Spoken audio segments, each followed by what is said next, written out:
Hello and welcome. This is Grant Hughes of Grant Hughes Investigates on YouTube. This channel evaluates all aspects of true crime. As you are aware, videos and live streams in this genre often discuss elements of crime that may be disturbing to some viewers. If necessary, take the precautions needed to avoid these feelings. Factual information related to cases is the key to fostering rational true crime discussions. Fortunately, you will find that here. Please hit the like button only once, share the video, and subscribe if you like my content. Thank you very much for watching.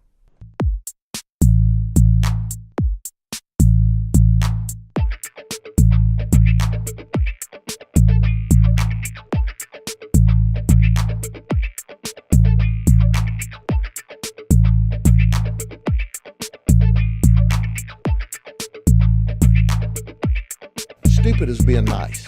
You're an absolute moron. There's mosquitoes the size of bald eagles in that dadgum swamp. It's a house!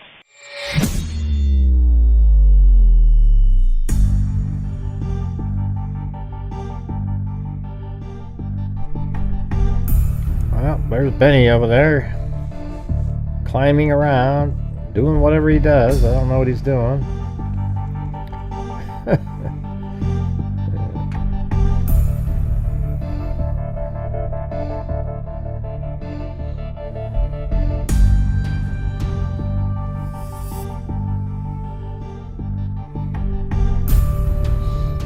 Yeah, maybe. I don't know.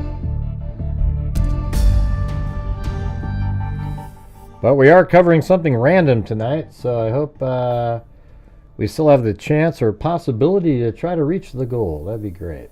But every time I do one of these off stories, I'm always like, oh boy, this is going to be tough.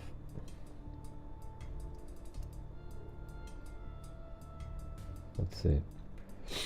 So there's an update in the Caleb Quick case. They've increased the reward to $20,000.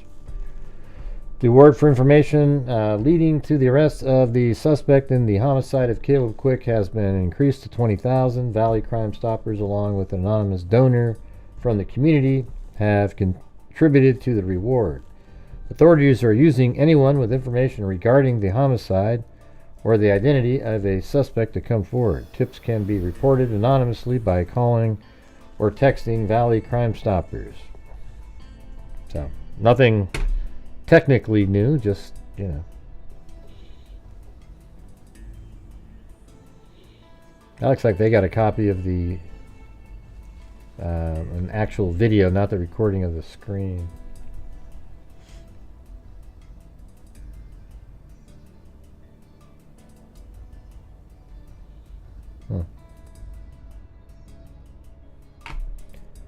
Thank you, this account. So the Tina Lauser case is one that we've talked about in the past. It's just one that I think it needs to be more out there, and I think it would actually have a chance to be solved, you know. Hey, thanks, Wise Child. And this account. Got a solid 84 people here with 157 or 8,000 subs. Pretty amazing. And that's sort of why the other channels, they never cover anything else. Like, they always just do the really big, you know, whatever's really, really, really big at the time, because you can always get a pretty good percentage, or, you know, way more people. And so you'll never see, you know, I mean, you know who they are, the bigger true crime channels, ever discussing something that nobody's talking about in the media. And it's probably smart business-wise. It just kind of sucks that we are sort of relegated to having to do that. Didn't used to be that way, but that's just kind of how it is. So if you're watching this and you want to be able to, you know, kind of just cover whatever the hell we're covering whenever we want to be covering something, I would appreciate your guys' support, so I can continue to do that, like Wise Child and this account. Because I keep weighing my options, you know. I mean, look at this right here. And it just popped up to 207 in a blink of an eye, so that's not real. I can tell you that. That's not a... Anyway, so we're just going to get started on it. I don't even know who gives a shit about Upchurch, man. I don't know what you're talking about, dude. I could tell you something's aloft with you right when you came in here. Hey, thanks, Allie Cake.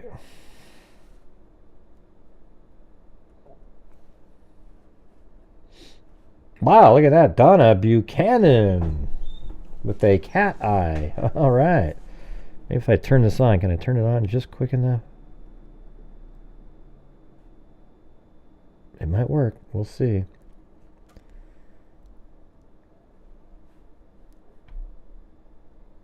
I don't know. Is that the right one? It should have worked. I don't know. Thank you. An alley cake. As in, I'll eat cake. Anyway, this is a crazy case with... it's really interesting. And it's involving a woman who is basically... I'm not sure if the term is deaf or hearing impaired, whatever you want to call it. That's what it is. Hey, thank you, Cheryl Moran. She caught the alley cake wave. Ocean wave emoji. Ocean wave emoji. Ocean wave emoji. Let's see. There was a couple other things I was going to say. I was talking. Let me ask you something. What was the hearing today about in the Koberger case? I mean, even Steve Gonzalez doesn't know. None of those people know what the hell the hearing was about. So does anybody have any idea what it's about?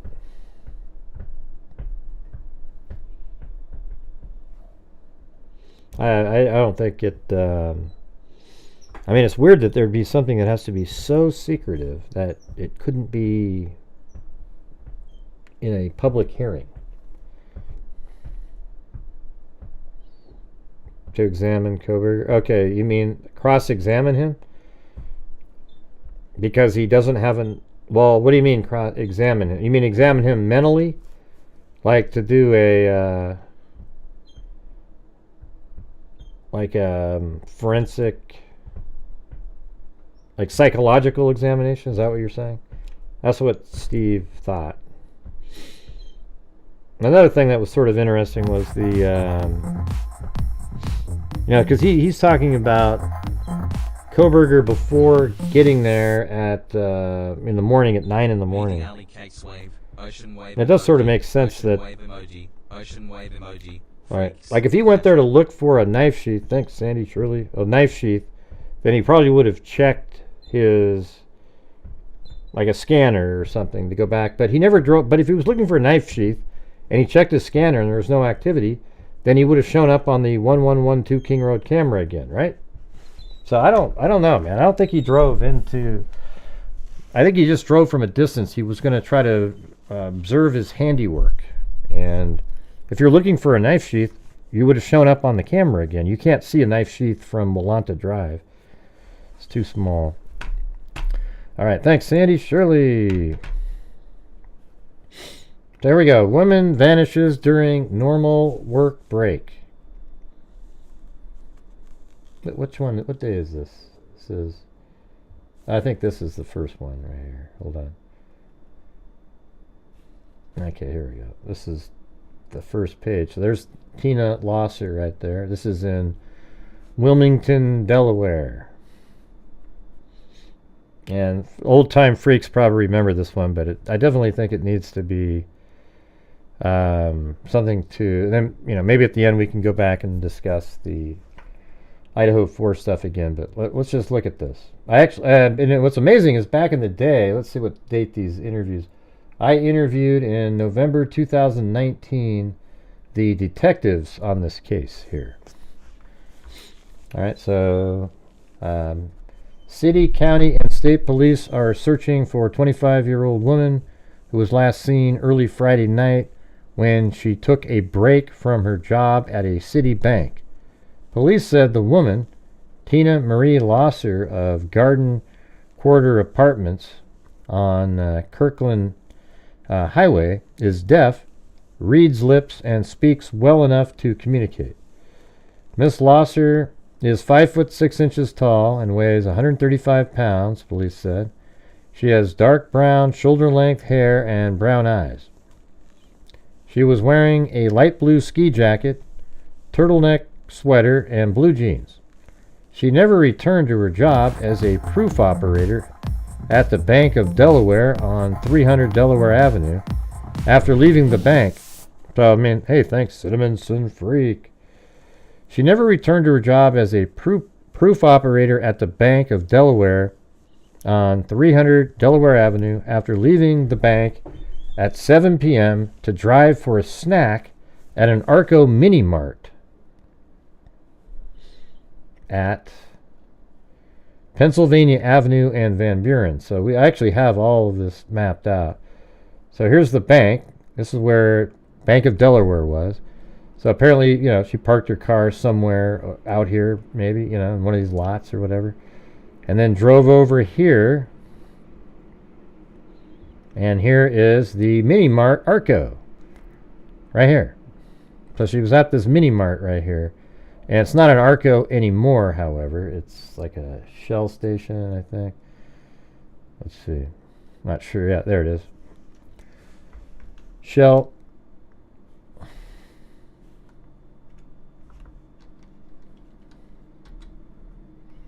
So she just took a break from here and went over to the Mini Mart to get something to eat. And she disappeared. Police later found her wallet. Oh yeah, and that's let's see. Now, police later found her wallet 3 miles south of Port Penn near Delaware 9, but said they have no leads on how it got there or where she is. The Bank of Delaware is offering a $5,000 reward for any information leading to her whereabouts, police said. The public can call a certain number there. Police said Miss Lauser's routine was to drive from the bank on her break to the mini market, so she did this all the time, for a snack. She did not reach the market on Friday.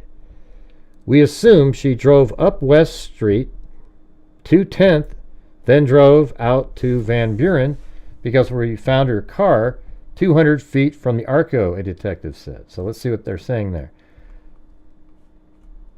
Now, so this is 10th.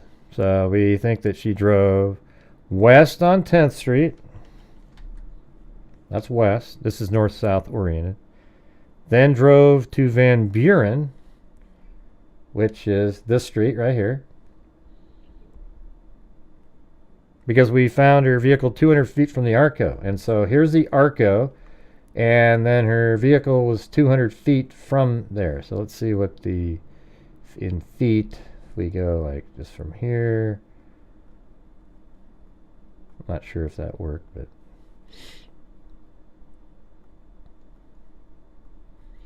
let's try from here. Feet, measurement. That's 120. So 200, 200 feet's like right here, basically where I have this pin. So somewhere right in this area. So our car was parked right here. But you guys want to know something? What's interesting is this is a one-way street going this direction. So why was she here? And it's also one way like this. So you drive around, it goes one way, one way, one way, like that the whole time. I'm almost certain that this is one way. Let me look. Yeah, see, it's one-way street. Every car is parked in this direction. Can't stand those kind of streets, by the way, but there it is. So she came from the left over here, and then her vehicle was found pretty much just right here in one of these spots right here, because that Arco station is just around the corner. All right, so Cinnamon and Freak sent that super chat in, and since then we have 1, 2, 3, 4, 5, 6, 7, 8, 9, 12 comments. See, isn't that amazing? How nobody has anything to say when we do these other ones, and it gets really frustrating, you know. It's like, man, is anybody even interested? Because I kind of feed off the number of comments that people are making. All right, so then we're going to move on to the next one. Here's another article. This is when she's missing, okay? I'm not sure why that doesn't keep zooming in if I want it to. Oh, there it goes. The search continued today for a 25-year-old Bank of Delaware employee who disappeared mysteriously 4 days ago in Wilmington. Police today said foul play is suspected and revealed that several items belonging to the woman have been found in lower Newcastle County. The woman, Tina Lauser of the Garden Quarter Apartments near Newark, is deaf but reads lips and is able to speak, according to Wilmington State and County Police. She left her job as a clerk at a branch at the bank branch at 300 Delaware Avenue about 7 Friday night to get a snack at the Arco Mini Mart a few blocks away, police said. She was never seen again. Police said they spoke to her husband, Thomas of Chester, Pennsylvania, from whom she is separated, but he said he hasn't seen her. He too is deaf, police said. When Mrs. Lauser didn't return to the bank after the dinner break, employees called police. So, you know, she goes out to the mini mart and then she doesn't return, and then the employees called the cops. That's especially like concerning when it's a bank employee, you know. About 1 a.m. Saturday, police found her car with a flat tire parked at Van Buren Street and Park Place. A flat tire. See that? Police said she never reached the mini mart where she routinely bought her snack. I don't think this is... I don't remember, but I don't think that's true that she didn't make it. An extensive search over the weekend turned up Mrs. Lauser's wallet about 3 miles south of Port Penn on Delaware 9. Police also found an assortment of checks from the checkbook, apparently blown by the wind along Delaware 9 from Port Penn to Augustine Beach area. Police also found a pair of shoes, later identified by her mother as hers. She was last seen wearing a light blue ski jacket, turtleneck sweater, and blue jeans. Miss Lauser is white with shoulder-length brown hair and brown eyes, is 5 feet 6 inches tall, and weighs 135 pounds. We'd like to think she's okay, said one of a team detectives assigned to the case, but we don't know at this point. Meanwhile, the Bank of Delaware is offering a $5,000 reward for information leading to Miss Lauser's whereabouts.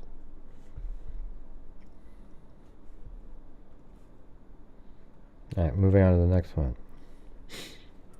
And yes, you guys, if you're out there, if you have the ability to help support the channel, that'd be great. We're currently at 1/3 of a nightly goal, so I would appreciate it. Try not to have the massive lulls. Police fear for missing bank worker. Police said yesterday that they believe foul play was involved in the disappearance of 25-year-old clerk at the Bank of Delaware. Several items belonging to the woman, Tina Marie Lauser of Garden Quarter Apartments near Newark, have been found. Let's see. It says Miss Lauser is deaf but reads lips. About 7 Friday night, she left the bank to go get a snack at the Arco Mini Mart a few blocks away. Police said employees called police when she failed to return. Police found Miss Lauser's car with a flat tire parked at Van Buren Street and Park Place. So that could be, yeah, see, that's Park Place and that's Van Buren. So really just right here. Now, pulling in, oh, then there's a flat tire. I think the flat tire is fake. I don't think that's something that happened. I think somebody made the tire look flat to make it seem like there was a reason that it was there.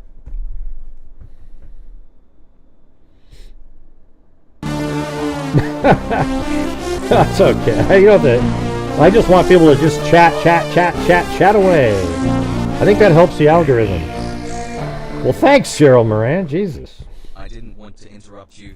Face with peeking eye emoji. No, you guys can all... I care. I just let you guys know that I kind of feed off of people chatting. You know, hell, you know, you guys can talk about whatever the hell you want to talk about. You know, we've got past the point of me thinking that every single show everybody's going to be talking about what I'm talking about. You know? And right now, at Missilar, we have... Did you miss a lot? No, you'll probably be able to catch up here in a minute. Police found Miss Lauser's car with a flat tire parked at Van Buren Street and Park Place about 1 o'clock on Saturday morning. Although this was less than a block from the Mini-Mart, police said Miss Lauser never reached the Mini-Mart. An extensive search over the weekend turned up Miss Lauser's wallet about 3 miles south of Port Penn. Police said they spoke to her husband, Thomas of Chester, Pennsylvania, from whom she is separated. Miss Lauser was last seen wearing a light blue ski jacket, turtleneck, etc., etc. All right, then we move 4 days later. Thank you, Allie Cake.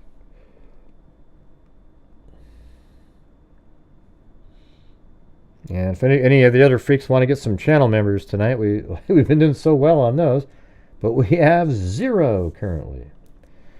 All right, police seeking companion of missing woman. Okay, that was another one that I have. Is this? This is the one right here. There you go. So this is pretty interesting here. Watch this one. Detectives investigating the disappearance of 25-year-old bank clerk Tina Marie Lauser are seeking an unidentified woman seen with her the night she vanished. Wilmington police said a caller whom they did not name told them the woman was seen in Miss Lauser's car. Okay, so she goes to go do a break to go get something to eat at the Mini-Mart, and all of a sudden there's this girl sitting in a woman sitting in her car. And it said Miss Lauser's car when she disappeared more than a week ago. Police do not know the identity of the woman, but described her as white, 20 to 25 years old, 5'4", with a medium build and shoulder-length brown hair. She was wearing blue jeans and a green jacket. To protect the anonymity, man, I pulled that one off that time, of the caller, police would not say where or at what time the women were seen. The unidentified companion is the only lead police have in their probe. A massive search by police and fire company volunteers in a 15 square mile are south of Delaware City was called off yesterday after more than 5 hours of hunting turned up no new evidence. So they're just looking all over for her. Let me show you how this... So she gets abducted from here somehow, and then her wallet and those other items are way down over here. The wallet was right over here, etc. You know, and checks way down there.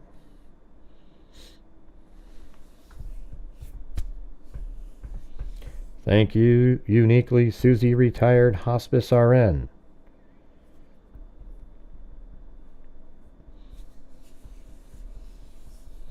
To protect the anonymity of the caller, police would not say where or what time the women were seen.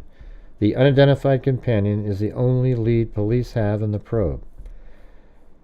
Miss Lauser has been missing since January 30th when she left her job at, we already know all this stuff, but she left her job at a bank at 7 o'clock and went to an Arco Mini-Mart a few blocks away for a snack.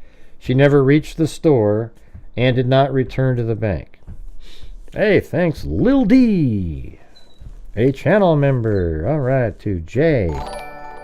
Employees called police who found her car at 1 o'clock the next morning, so I guess like 1 a.m., at Van Buren Street and Park Place, a short distance from the bank and the mini mart.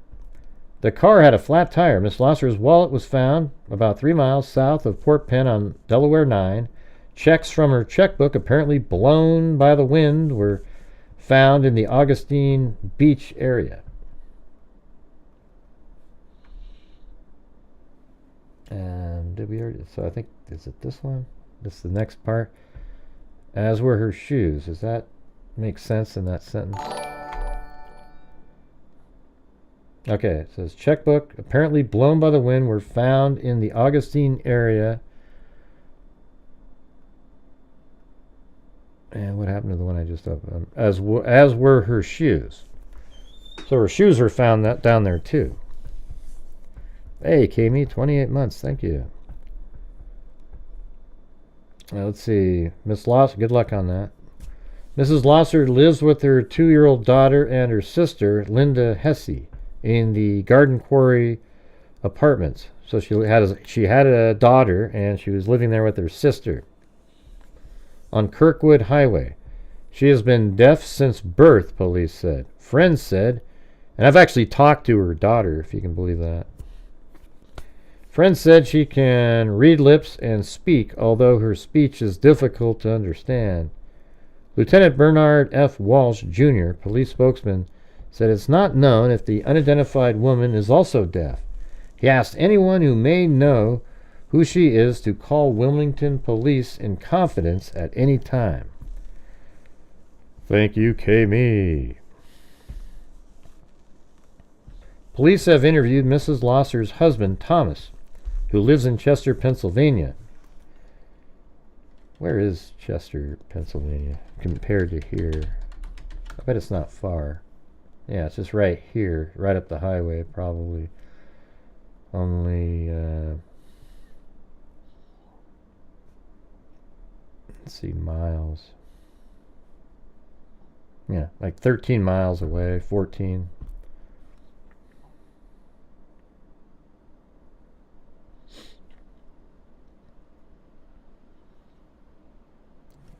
Let's see.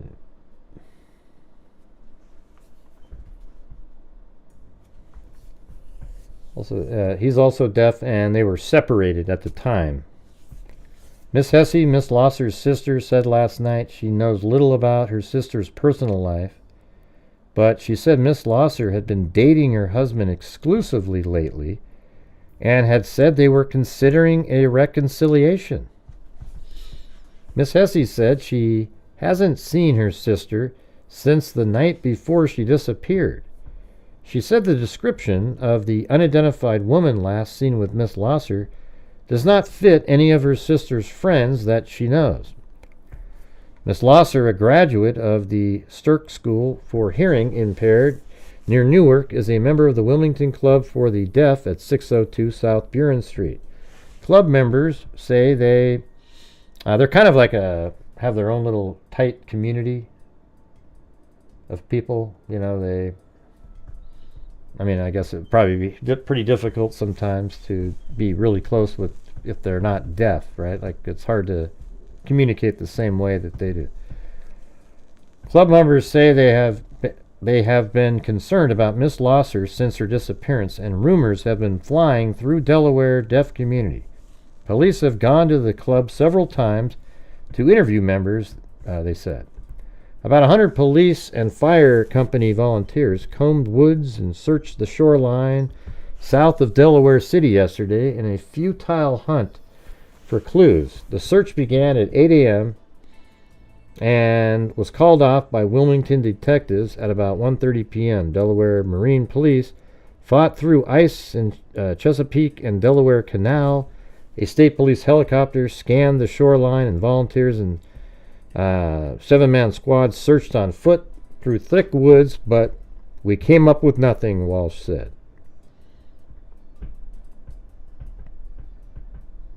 What's Walsh? It's not like the Walsh, is it? He said the search will not be resumed.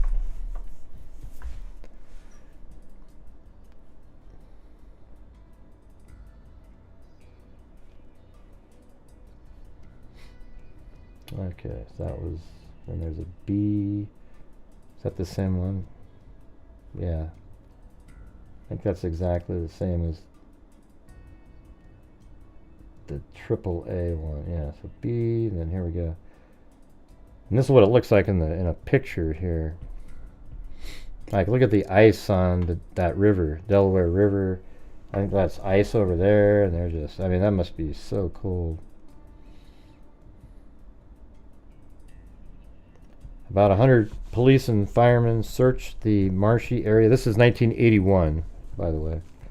Area around Port Penn yesterday for Tina Lauser, a 25-year-old deaf woman missing since January 30th in an airboat heading down an ice-choked creek near the Chesapeake and Delaware Canal. Dennis Williams left, Marine Policeman John Hennessy at controls, and Jim Ramsey, and we already read this story. Alright, so that was February 8th, that story. Then we got another one on February 22nd.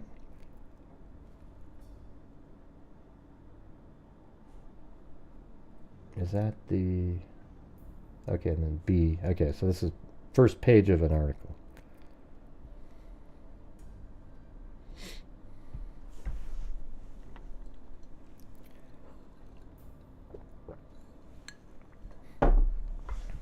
Hello. Hello, Cheryl and Cheryl. Kami Alley Cake. Uniquely Susie retired hospice RN. Linda Howell is in Linda Molden Howe of the cattle mutilations and crop circles. Chicken Wing. Alley Cake. Lisa Valenzuela. Alright. So what are you guys thinking so far, just listening to this? I mean, it's sort of interesting. The husband, right? They were separated, but then they're sort of seeing each other again. What happened to Tina Lauser? Tina Lauser's last message to her husband still tops the scroll of yellow paper in her battered teletype machine. I think this is an actual photograph right here. Hello, this is Tina Lauser. Where is Thomas Lauser? Hello, this is Tina Lauser. Where is Tom Lauser? She typed. Her gray teletype sits on a small desk beneath a framed picture of a circus clown. Miss Lauser relayed the message after work on Wednesday, January 28th. 2 nights later, she vanished. Tina Lauser, devoted mother, dependable worker, unhappy wife. Tina Lauser, who just wanted to be loved. She's a very loving person. She just wanted to be happy, and it didn't take much to make her happy, says Libby Hesse, Miss Lauser's older sister. She didn't like to be mad at people, and she didn't like people to be mad at her. Frequent fights with her husband upset her, and she was worried about a minor operation scheduled for her little girl. But lately, things were looking up, and her little girl's the one I've talked to on Facebook, but I don't think she's on Facebook anymore. Her daughter, Karen Ann, would soon be two, and there was her party to plan. In March, Mrs. Lauser planned on moving back to Chester, Pennsylvania. That's where her husband lives. Back with her husband. They have been separated about 18 months. What was she thinking? Let's see. What was she thinking as she pulled into the Arco AM/PM Mini Mart on Pennsylvania Avenue that chilly night? See, now it's saying she pulled into the Mini Mart. Who was she thinking about? Who was the woman who was seen using sign language with Miss Lauser at the gas station? So she actually made it to the gas station, and then there's this other woman who knows how to sign, and I would say probably likely somebody in the deaf community. I mean, I know people know sign language, but it's probably a lot more common in the deaf community than just regular people knowing how to do it. Questions with no answers. And then until, let's see, there we go. I think this is like the main article that really had everything in it. I mean, look at this thing. It's huge, but it's worth reading it, you know. Marie Lauser is found. Miss Lauser's Dark-haired, pretty, and she hasn't been found at this point. Pretty, turned 25 on January 8th. Her appearance is being investigated as a missing, her disappearance, excuse me. The dis is on the line before. Is being investigated as a missing person case, says Captain Lawrence H. Curtis, chief of the Wilmington City Detectives. All we've got is the car and some personal effects. And that's all, Curtis says, tersely. Authorities still aren't combing miles of marshland, or there still are combing miles of marshland near Delaware City and Port Penn, where Miss Lauser's wallet was found by a hunter. Her shoes, listen to this, wiped clean of mud, also were found neatly placed side by side. And apparently they were sitting side by side on a pond. Like a frozen pond. They were just sitting there. What the hell is that? Placed side by side. They were clean. They were wiped clean of mud. And they were just neatly placed side by side. Some of her credit cards were bent and mutilated. And some of her checks also have been found. Mrs. Lauser's disappearance launched a big search and fueled rumors throughout the close-knit community of deaf, especially when members of the Wilmington Club for the Deaf learned that another young deaf woman from western Pennsylvania was missing. Who's that? Another? Learned that another... Okay. Bob Hesse was earning his living as a trucker when his third child was born in Chesapeake City, Maryland on January 8, 1956. They called her Tina Marie, and they didn't find out she was deaf until she was 18 months old. They said she wasn't talking because her tonsils and adenoids were enlarged, Hesse said. We had them out, but that didn't help. Tina Marie was taking special classes at Johns Hopkins University in Baltimore, but she enrolled at the Pennsylvania School for the Deaf in the Mount Airy section of Philadelphia after the family moved in 1964 from Elkton, Maryland to Willow Run off the Kirkwood Highway near Price's Corner. Thank you, Timothy Cecil. Yeah, that's obviously a homicide, like what the heck? Shoes were placed cleanly on ice. Yeah, it's kind of weird vibes. Tina was smart and she was tough, her father says. If you were wrestling with her and got her pinned, you should have watched out for yourself. Hesse and his first wife had 6 daughters and a son. Tina is the only one of the 7 children with hearing difficulties, said Hesse, who now operates a Getty station in Newark. Several years ago, Hesse studied sign language, as did his second wife and oldest daughter. He and Tina then saw more of each other. She had a job at the University of Delaware, and that brought her closer to Hesse's new house and family 4 years ago. She went to work at the Bank of Delaware in Wilmington and didn't see her as much. Now he doesn't remember sign language at all. Libby Hesse, a legal assistant in Denver, remembered her younger sister, Unhappiness. So that's the one, I think that's her roommate, right? In an educational system that hadn't yet discovered sign language or special programs for the deaf. Mostly, she went to school for the blind and special ed classes, Miss Hesse says. On weekends, the family would pick Tina Marie up from the school in Germantown. Thank God. She hated that school up there, Miss Hesse said. She said the kids were mean to her. She couldn't communicate with them. Then the Margaret S. Stirk School for the Hearing Impaired opened in Newark. Tina did great there, her sister says. She was a cheerleader. They had a basketball team. She learned sign language, and they taught her how to read lips. Outside school, she was a shy tomboy who enjoyed playing basketball. She always had crushes on the kids in the neighborhood, Miss Hesse says. But those crushes never developed, partly because of Tina Marie's deafness. She would get so frustrated when you didn't understand her, Miss Hesse says. The youngster graduated from Stirk in 1975, making several friends along the way. And I guess that's them getting married. Yeah, that's their wedding. So that's Thomas Lauser up here, and here's Tina Marie Lauser. When they were growing up, Saturday was house cleaning day, a task Tina took very seriously. She's very serious about things, her sister says. On the 7th floor of the bank, so now we're getting to that day. On the 7th floor of the Bank of Delaware building, Janneman's voice could hardly be heard above the clacking of the proof machines. She's really a character, says Miss Janneman, Miss Lauser's best friend in the proof department. She made a lot of people laugh.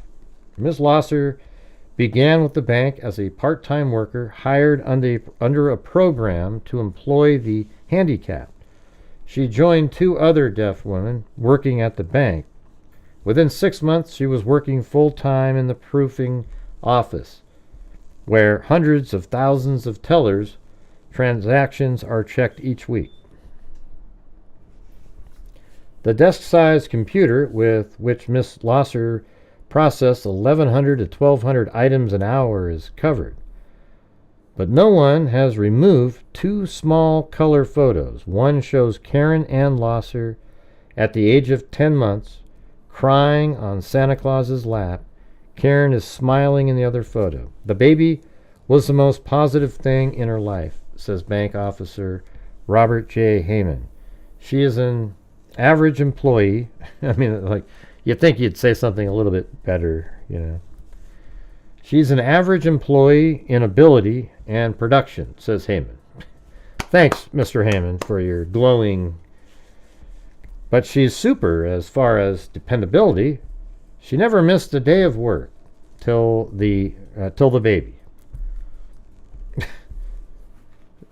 That's just, I mean, I don't know, man. I mean, maybe you just say, you know what, don't leave out the first part and say, you know, she is an absolutely dependable employee. You know, something like that. Not, well, you know, pretty average. Heyman was one of the bank officials who trained Miss Lauser, and he says it was a difficult job because he didn't know sign language. She had a very basic vocabulary, like 4th or 5th grade, and she would communicate with someone with sounds, gestures, and her face. You knew when she was mad, and you knew when she was happy, Heyman said. She was special to us because she wasn't your normal employee. Half the time, she knew what was going on in here more than I did, says Lisa. Man, your guess is as good as mine. Lisa M. Ciuffelli or something, or Ciuffelli, or Ciuffetti, Ciuffettelli, who supervises the department's 7 full-time and 8 part-time operators. If 2 operators interrupted their work to gossip, Miss Lauser usually would be the first to notice. She'd look at the clock, then at me, to see if I was going to do anything. Then she'd holler, "Shut up!" Everyone in the noisy room knew what Mrs. Lauser meant. No fooling around on company time. Proof operators start their shift at 1 p.m. and take a dinner break from 4 to 5. Sometimes they eat in the basement employee cafeteria, and sometimes they send out to the nearby Central Grill or Melrose Sub Shop. On many workdays, Miss Lauser made the snack runs for her co-workers, fetching sodas, potato chips, an occasional People's Magazine for herself from Ray's Nitty Gritty in the bank lobby. She always had a smile on her face, says Nan Metzger, who runs the snack shop with her husband. Ray always used to tease her. She was so sweet. Metzger always did tease Mrs. Lauser, and they had a good time joking with her, with other, he says. Then, with one another. They would joke back and forth. Then one day he noticed black and blue marks on her upper arms. I asked her about them, he says, but she just looked at her head and walked away. She just shook her head, not looked. She just shook her head and walked away. All right, guys, we're having one of those massive lulls again, so we're still about our 80% of the goal. So if you're out there and you like the fact that we cover other stuff that isn't the really popular cases, this is one I've talked about a couple times over the last 6 years. But, to me, this is one of those ones that needs to be solved and should be still being worked on. But, maybe if you guys can get some channel memberships. We've only got one of those tonight.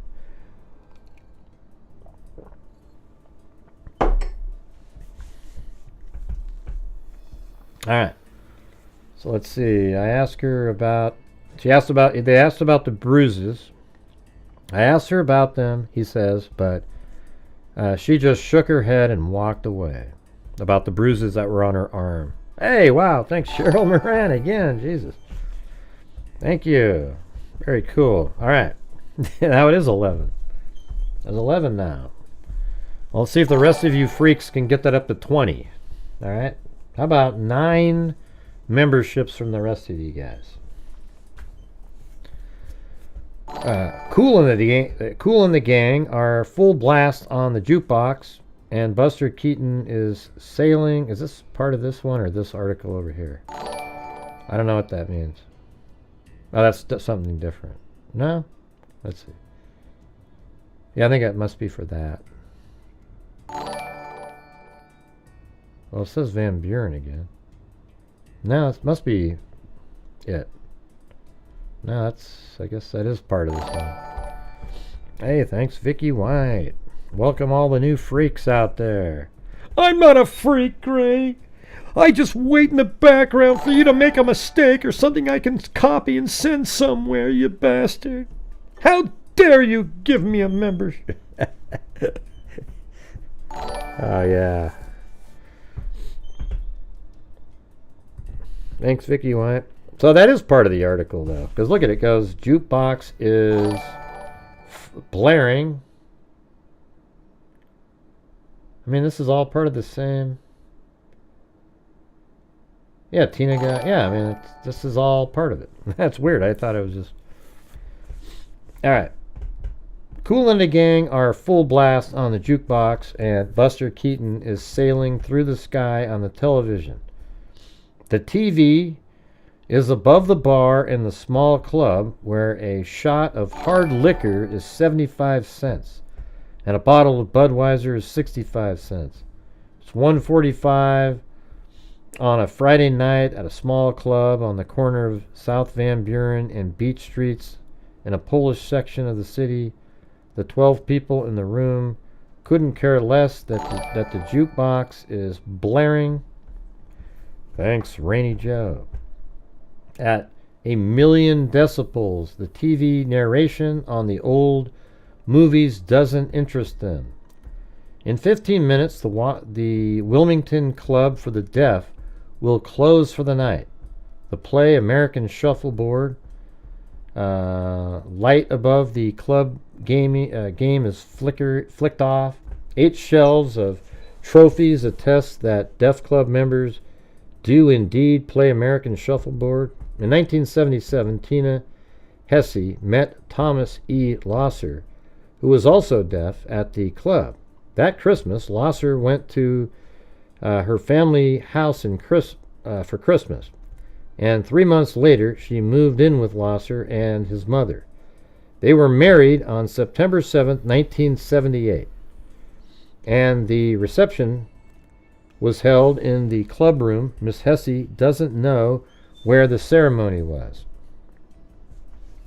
This was a rush job, Libby Hesse said. I think I remember he didn't really want the kid or something. I can't remember how this worked. This was a rush job, Libby Hesse says. Tina got pregnant. Oh, there you go. None of Mrs. Lauser's friends knew her husband very well. So, like, she's seeing him, nobody knows about him, then she got pregnant. And neither did her family. Miss Hesse says, it wasn't until the Christmas after the wedding that they learned Lauser has a 10-year-old son by a previous marriage. Okay, so Thomas Lauser already had a 10-year-old, and they didn't, they got married in September, and nobody in their family knew until December that he already had a 10-year-old kid. Tina and Tom were separated 9 months after the wedding. That's kind of interesting. I wonder if that's like right when the child was born, basically, maybe a month.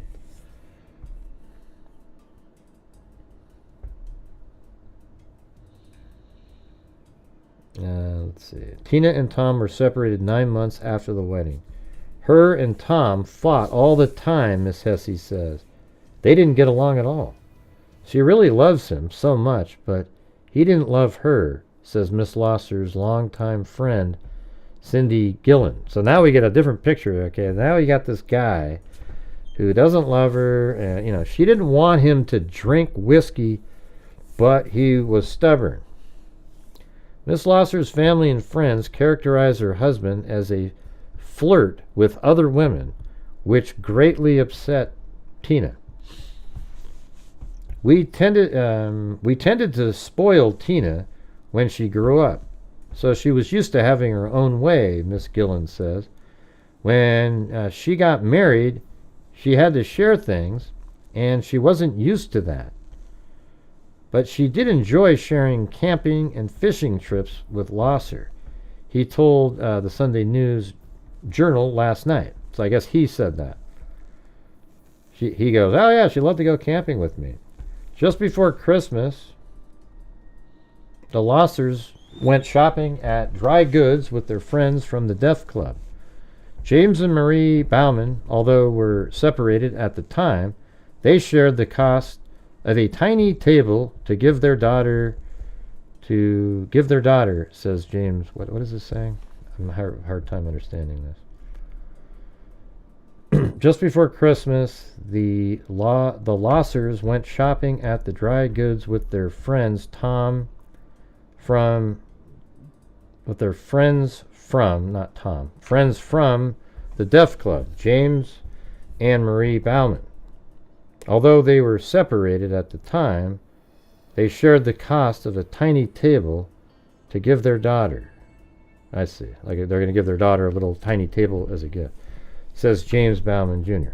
The Lausers continued dating after their separation, and family and friends of Miss Lauser say she is a few months pregnant. So the Lausers continued dating after their separation. So they separated, but they kept dating. Don't you find that a little weird? Like you get separated, but you're just stringing the person along for some reason. The Lausers continued dating after their separation, and family and friends. So you didn't want to live with her, but you'd still kind of date a little bit. But you don't really love the person. I mean, don't you guys find that strange?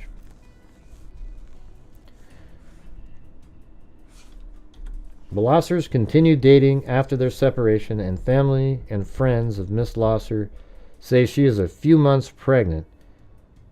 And they add, Tom Lauser was the only man, to their knowledge, that Miss Lauser was seeing. The Lausers continued dating after their separation, and family and friends of Miss Lauser say she is so she got pregnant again when they were just seeing each other for that little intermediate time. So she was pregnant when she disappeared, I think. The Lausers continued dating after their separation, and let's see. I thought she was pregnant when they got married. So this must have been another kid. Tom's a really nice guy, the younger Bauman says. We'd go for rides, and he'd tell me to stay out of trouble and get my grades up. He always tells me, don't hit girls because it isn't right. Lauser has worked as a machine hand at the Collingdale Mill millware company in Pennsylvania since 1976. His coworkers regard him as Mr. Fix-It. He's a very talented person, very good with machines, Nancy Camilli says. If we need a nail in something, we call Tommy. These days, Lauser's left hand is swathed in bandages, says Calvin Sheets. Stewed at the... that's interesting. Why does he have bandages on his hand? That's now. Says accident from his work, according to notes exchanged between Sheets and a visitor. I don't know any reason why anyone would want to hurt Tina Lauser. That says, actually, that's just Tina. Okay, so it says, I don't know any reason why anyone would want to hurt Tina. Lauser said in an interview conducted in the Deaf Club's nursery at small children, as small children scampered around. The last time we saw his wife, some of the words are like half there. I can kind of see it though. Hey, thanks, Alley Cake. What are we at now? I think we need, let's see. If we can get 6 more channel memberships amongst you guys, that'd be awesome.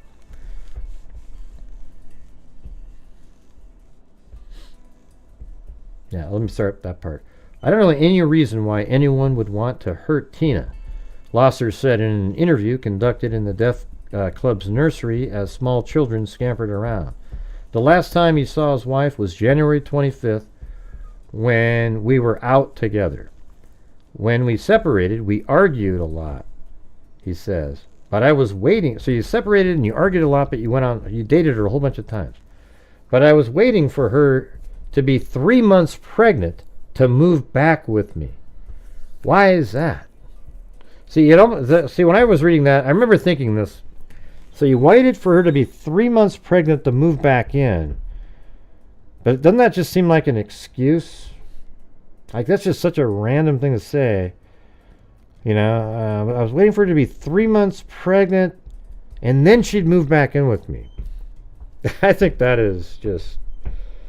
man, I don't know. There's something really wrong with that one.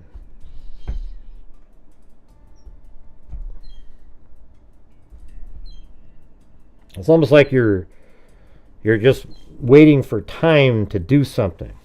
You know. Really, really weird.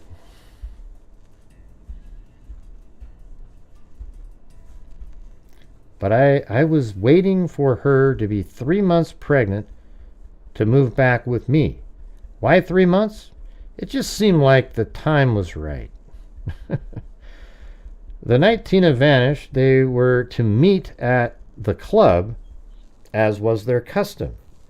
Slowly, they were getting back together. Now, he was slowly stringing her along. They already had one kid, and then you wanted her to be 3 months pregnant before you would let her come in.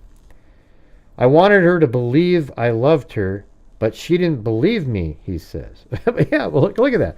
See, that's almost like a Freudian slip, like I wanted her to believe I loved her, but she didn't believe me. Why don't you say that? Why wasn't this sentence, you know what? I absolutely loved Tina to death, but she didn't believe me. Instead, you're saying you wanted her to believe that you did. Maybe that's why you had sex with her a few different times, even though you were separated.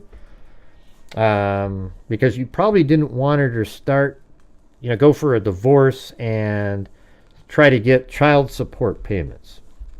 Stuff like that. So you wanted to seem like you're still together, everything's fine. This one's nuts, man. That's why I return to it every couple of years.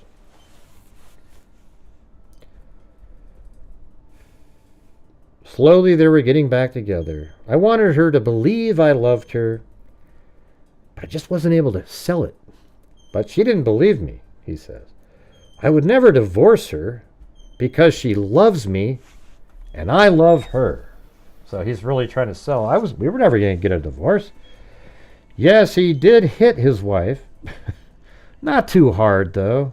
2 years ago, when When they argued, I hit her for some stupid reason a long time ago. But Tina never punched me. She was always scared. What the hell kind of... This is just ridiculous. I would never divorce her because she loves me and I love her. Yes, he hit his wife. Not too hard. 2 years ago when they argued. I hit her for some stupid reason a long time ago, but Tina never punched me. She was always scared. Now it is Tom Lauser who says he is scared. I miss her. I'm unhappy. On Fridays, the proof operators know they'll be working late. They start at the usual time, but they may not get out of work until midnight. It is a heavy day for processing bank transactions. The department handles all the transactions from the bank branches in Newcastle County, as well as the transactions from 5 downstate branches. Generally, the operators park their cars as close as they can to the bank building at 300 Delaware Avenue. So that's what I was thinking. It was probably... So here's the bank. Yeah, maybe somewhere just right, like on your break after everybody goes home for the evening, like at 5 and 6 and everything. These lots are probably wide open. So on one of your breaks, you'd probably go get your car if it was over here, way deep in the parking lot, and then bring it back and park it right there or something. So when you come out, you just boom, you're right to your car and you're out of there. Doesn't that make sense? That's not the one I was just on. Oh, it was an article on a... So on Fridays, the proof operators know they'll be working late. They start at the usual time, but they may not get out of work until midnight. It's a heavy day for processing bank transactions. The department handles all the transactions from the bank branches in the Newcastle County. Generally, the operators park their cars as close as they can to the bank building. Their shift's kind of late, so maybe people have left already. So they can the bank building at 300 Delaware Avenue. And they use their evening break to shuttle their cars even closer. Boom. See, that's what I was just saying. Tina Lauser was in good spirits before she left for that half-hour break at 7:15. In fact, she'd been in a good mood all week, even though there were some annoyances to living with her younger married sister. That's a police sketch of the woman that she was talking to her, the woman that got into her car at the gas station. In the Garden Quarter Apartments. So she doesn't really get along with her sister that well in the Garden Quarter Apartments off Kirkland Highway. Her brother-in-law didn't seem to understand when little Karen would twirl his stereo set dials and he'd slap her hands. That upset Miss Lauser, and she had told Greg Merritt that she would call the police if he kept slapping her daughter. And so that Greg Merritt is as her sister's husband, and they're all living together. Just before she went on a break, Miss Lauser ran her totals on the machine, so if it broke down, she wouldn't have to start from scratch. She grabbed her coat and pocketbook and began leaving her office for the break with 2 other operators. Then the black telephone began ringing, and one of her companions took the call. Mrs. Lauser just walked out without them. Isn't that crazy? Like they were all going to go together, but a phone rang and she just went by herself. That's her style. She was one of the first ones out of here, her supervisor says. She wouldn't wait around. 5 minutes after she left work, she was at the Arco gas pumps, filling up her Pontiac Astor. She was seen using sign language with a young woman. State Police artist Rolf Wysocks rendering of that woman now hangs on the Deaf Club's bulletin board, but no one seems to know her. There's the sketch again. And by the way, we're still 6 short of the memberships, guys. If you guys do 6 memberships, I'll donate 5 myself. All right? Let's see if you can do it. Come on, freaks. Sue Janneman began to worry at 7:55. And a quick search. So what time did she get out of there? I think it was 7:15. So Sue Janneman began to worry at 7:55, and a quick search was started. Wilmington police were called at 8:15, and they arrived about a half hour later. At first, officers said there was little they could do because Miss Lauser was of age and had not been missing long. Bank Security Director Sam Brown III walked in 15 minutes later, and a hasty round of telephone calls were started. Department boss Robert Heyman came back in and helped city police and bank security officers search in the chill air.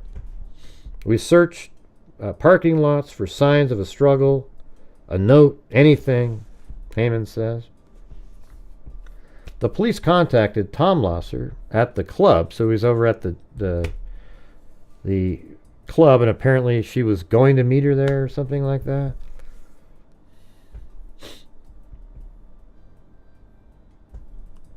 And told him his wife was missing. She left everything like she was coming back, says Lisa Cafatelli, the department supervisor. She went home at about midnight, Cafatelli did, and Heyman left a half hour later. Police found Miss Lauser's car shortly after that. A tire was flat, but there were no signs of a struggle. That weekend, a hunter found the wallet, and searchers began combing the elephant grass and marshes of the Port Penn and Delaware City area in southern Newcastle County. The following Monday was a horrible, horrible day for Mrs. Cafatelli. The atmosphere in here was bad, she says. It's a good thing it was a busy day, so we couldn't stop and think. I didn't get anything done on Monday. Bob didn't get anything done on Monday. I'm not sure what that is, what they're saying there. Everyone who knows Mrs. Lauser is hoping she's off on a fling. But deep down, they know that isn't her style. She wasn't very responsible and very punctual. She was very responsible, and very punctual, Sue Janneman says. And Karen went into the hospital on February 9th. This is that operation she was supposed to have, her daughter, to have her infected ears drained. The next day was the little girl's 2nd birthday. There was cake and ice cream and Karen's party, and at Karen's party, and Miss Cafatelli brought over a little outfit of clothing, presents for Miss Lauser's friends and coworkers. She wouldn't have missed her birthday. She loved that kid, Heyman says. The Bank of Delaware is offering a $5,000 reward for information. Let's see down here. It says, taking a break from his hectic routine, Bob Hesse grinds out his cigarette and says she knew how to take care of herself. It wouldn't surprise me that she's not up in Chester, locked in a room. At least I hope so. And the deaf community waits and worries. The men are very, very protective of Cindy at this point, says Arlene Gillian, mother of Cindy Gillian. They're all very upset, very concerned, says Mrs. Gillian, who is the nurse of Sterick School. The report about the other missing deaf woman also worried local deaf club members. At first, rumor had it that the Philadelphia police were seeking a missing deaf woman. That was true as far as it went, but the woman is from western Pennsylvania. Philadelphia Missing Persons Desk had received information on the case from Pennsylvania State Police in Medville, which is 20 miles from the Ohio line. The case stems from a domestic quarrel. Yeah. So anyways, that's not related. So I don't know. You know, the husband seems to me like a case where the husband, so apparently the husband was dating other people And it's very possible that the person at the Arco is somebody else that he was seeing, and it wouldn't shock me at all if it was like a big plan, because apparently Tina did make it to the Arco. She made it here. She made it to the Arco station, and that's why somebody saw another deaf woman sitting in the car with her there. Thanks, Cheryl Moran. I was hoping that the other freaks would jump in and help tonight. Hey, we're still one short. Who's going to get the other one? Cheryl Moran did it.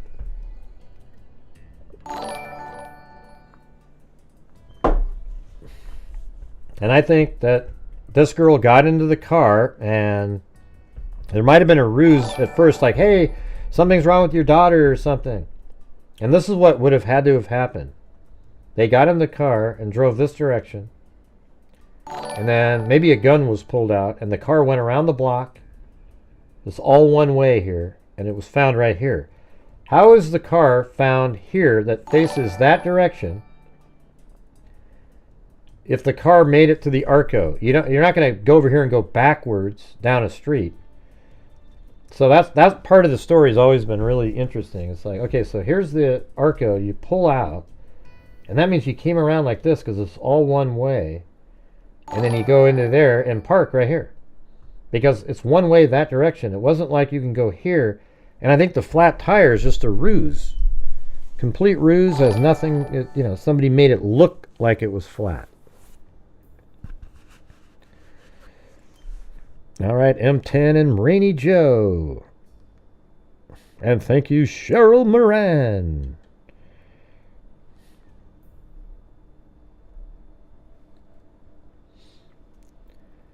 And here's some more right here.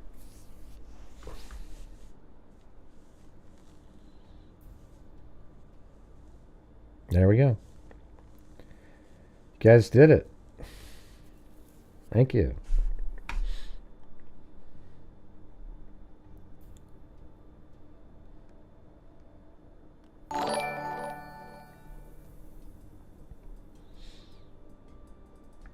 You guys see what I'm saying, though?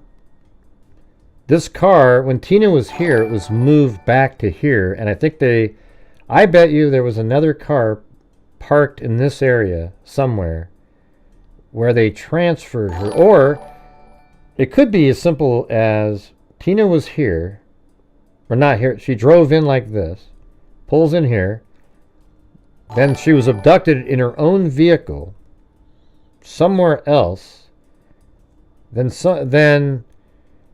maybe they like have her in the vehicle tied up or something, and then they come back this direction and park it here later, like it was found there that night at 1 o'clock. So that there isn't a long time from her break. I guess that is still 6 hours later.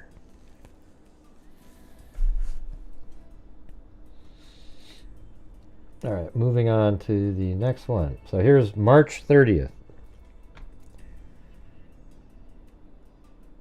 All right.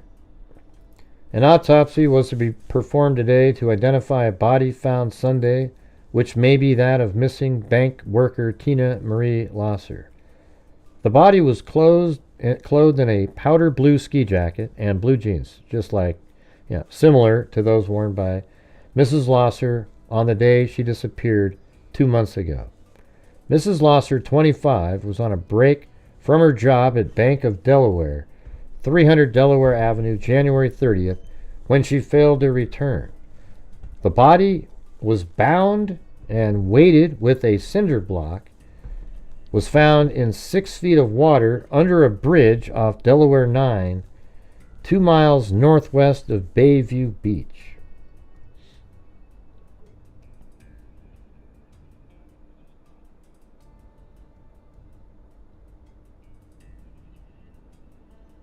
This kind of reminds me of my father's alibi case.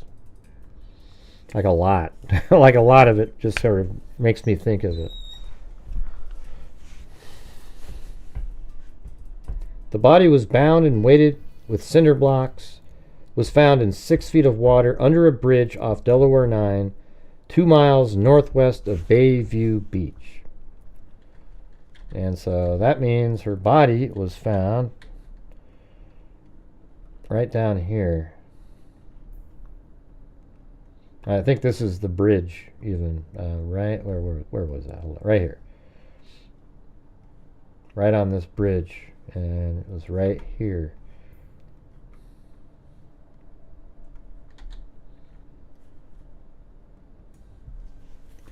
Mrs. Lauser, 25, was on a break from her job at a Bank of Delaware, 300 Delaware Avenue, January 30th, when she failed to return.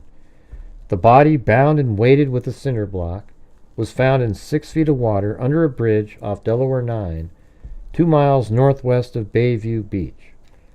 Unofficially, some authorities said Sunday they thought the body was that of Mrs. Lauser, but officially police will not know until the autopsy.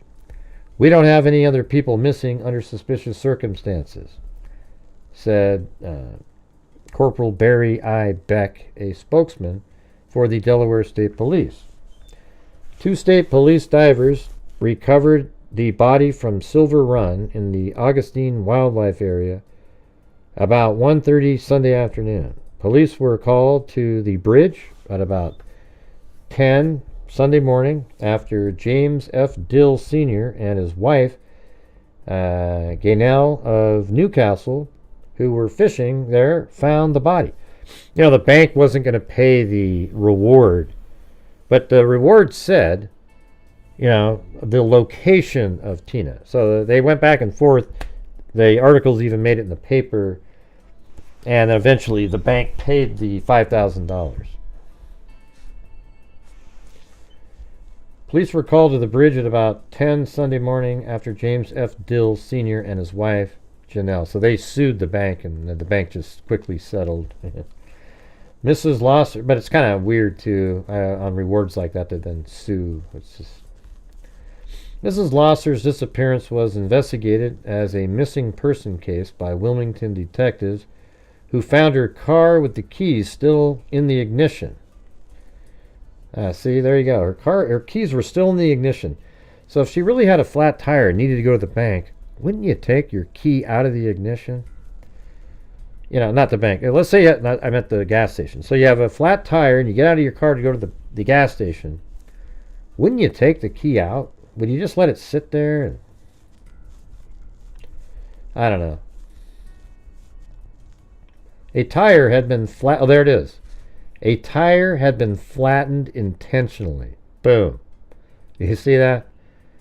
So that means that was a ruse, and that car was placed there like either at the time of the abduction or just after the abduction. What the hell? Miss Lauser's wallet and other personal items were found in the Port Penn area shortly after her disappearance. Police interviewed scores of people in their investigation. Mrs. Lauser was deaf, and many of her friends are deaf. Investigators used notes and interpreters to gather information. Miss Lauser was living in the Garden Quarter apartments off Kirkwood Highway with a sister. She and her husband Thomas were separated. They had resumed dating, and Mrs. Lauser had planned to move back in with him. Bullcrap. He said in an interview last month. See, I don't believe that at all. I think the husband and some other woman that he was seeing are absolutely behind this. That's just my opinion. I mean, but that's what this information says. Okay. No, I mean, it's just, it's one of these ones. And it really kind of, that's why it reminds me so much of the, you know, my father's alibi case.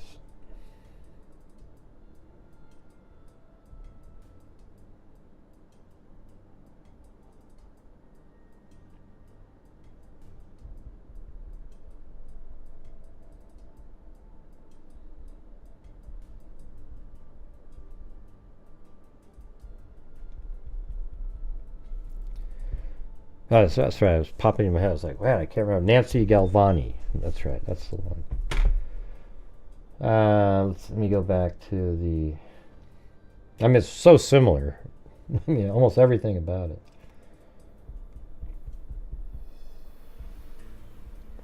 What do you mean pregnancy? Yeah, well, I don't know if he intentionally got her pregnant, but he was trying to string her along because he didn't want her to divorce him. Like, he didn't want her to live with her anymore, but he wanted to string her along so she wouldn't divorce him, because as soon as the divorce happens, it looks way more shady. Like, let's say they get divorced and he owes child support, and then Tina goes missing. Well, then it's just like, wow, obviously points to him. But the way it turns out, well, hell, we're still seeing each other, shit. But man, the whole thing about, well, she got pregnant, and she could move back in after she was 3 months pregnant. But I mean, if you loved her, why would you need to wait 3 months? Wouldn't she just move in after, like right now, like tomorrow? Like, what difference does it make that why is there a qualification on, okay, we were seeing each other again, she was pregnant, but I thought maybe she could move back in once she was 3 months pregnant. And that's one of the most ridiculous things I ever heard. You either want her to move in or you don't. There shouldn't be... So what happens if she was 3 months pregnant and then had a miscarriage? All of a sudden she's not worthy of moving in now? Because, yeah, it's just really strange. Now, he did marry somebody. He did marry a person that looks just like the sketch. That's the weird part about it. I've seen it. I've seen the other person. I'm not going to show it because that's... anyways. It's just...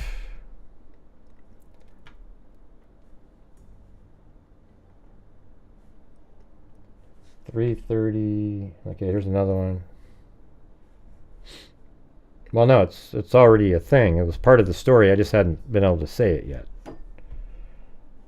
And this is the third time I've gone over the story over 6 years, but it's like, yeah, this is one of those ones that needs to be talked about from time to time because it's solvable. They've got the answers. A woman believed to be... Hey, did somebody else get... Oh, that was me. A woman believed to be missing bank worker Tina Marie Lauser had been stabbed to death before her body was weighted. So she was stabbed to death. And then her body was weighted with a cinder block and dumped in a shallow creek. But there was also, I think I was talking to her sister, or her daughter, and the daughter said something about that there was these marks on her back as if they were holding it against her back and forcing her to walk with the cinder block. Something like that. It's pretty weird.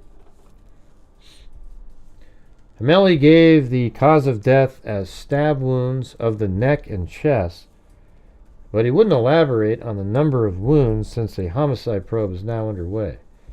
The state police said that Mrs. Lauser's mother and stepfather, Elizabeth Ralph Carland of Willow Run, on Monday identified the body as Mrs. Lauser, who had been missing since January 30th.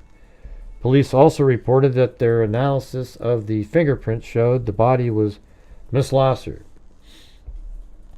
But Hameli withheld making a positive identification until the FBI verifies its set of fingerprints. Probably because she worked at a bank. She probably had to give her fingerprints. We have a near positive identification, but we are trying to finalize it with fingerprints. Oh, there you go. Because she worked at a bank, Miss Lauser's fingerprints were taken and filed with the FBI in Washington, and Hameli is awaiting word from FBI technicians before positively identifying the body, which was recovered Sunday. State police investigators will be aided by Wilmington detectives who had investigated Miss Lauser's disappearance as a missing person case, a city police spokesman said. The body was recovered about 20 miles south of the city in the Port Penn area. Several of Miss Lauser's personal effects had been found in the area shortly after the disappearance. A hunter found her wallet, and searchers found mangled credit cards and torn checks, as well as her shoes, which had been placed side by side and wiped clean of mud. Her body was spotted about 10 Sunday morning, floating face down in about 6 feet of water in Silver Run, a Delaware River inlet in the Augustine Wildlife Area. A Newcastle couple fishing from Silver Run Bridge, a narrow wooden bridge off of Delaware 9, saw it and notified police. I used to have a picture of that bridge, but I don't see it. Miss Lauser disappeared during her dinner break January 30th after driving to the Arco AM/PM mini market at Delaware Avenue and Van Buren Street. She had worked 4 years as an operator in the Bank of Delaware's proof department, which audited daily teller transactions at the bank's main office at 300 Delaware Avenue.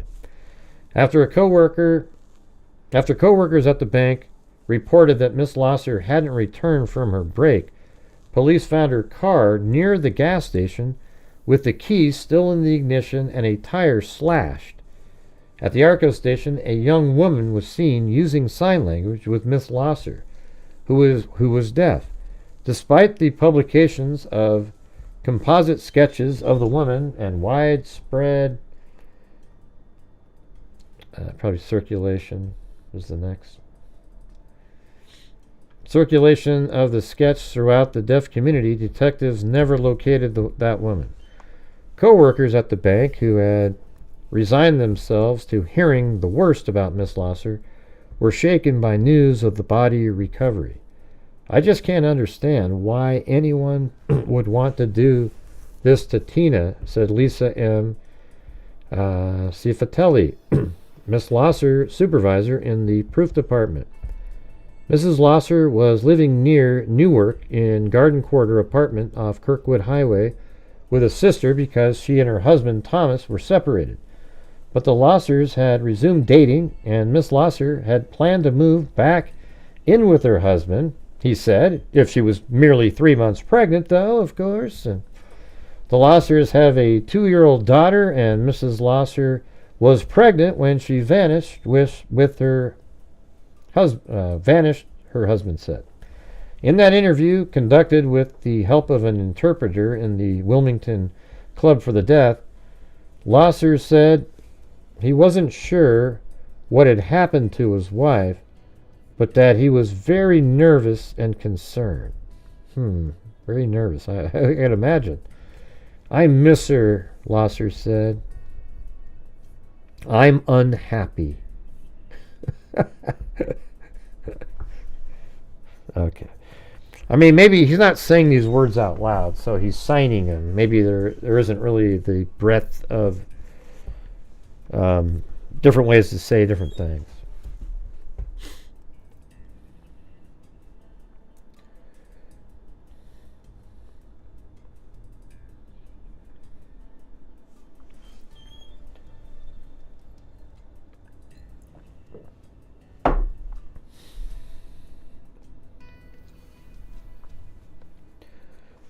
Missing bank worker was stabbed to death. So missing bank worker Tina Marie Lauser was stabbed to death before her body was weighted with a cinder block and dumped in a shallow creek. So I'm almost positive this is it right here. I think it was much more narrow back in the day. I mean, look, it's really narrow right there, right? I mean, that's a very narrow bridge.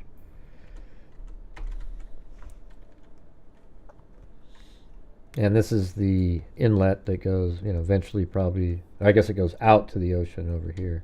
Or in, maybe the water comes in. I'm not really sure how it works, but there it is right there, see? The Silver Run. And that's the bridge. It's the only one that, there's no other bridge around that makes sense. And her wallet was found right here. And then there's credit cards found right in here. So whoever this was just chucking stuff out the window.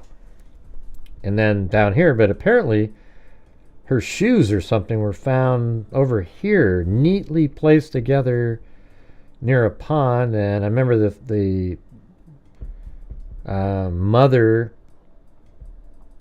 had to go to this fire department over here. or a sister, and they came over here and they discussed, I can't remember exactly what they discussed. This is Port Penn.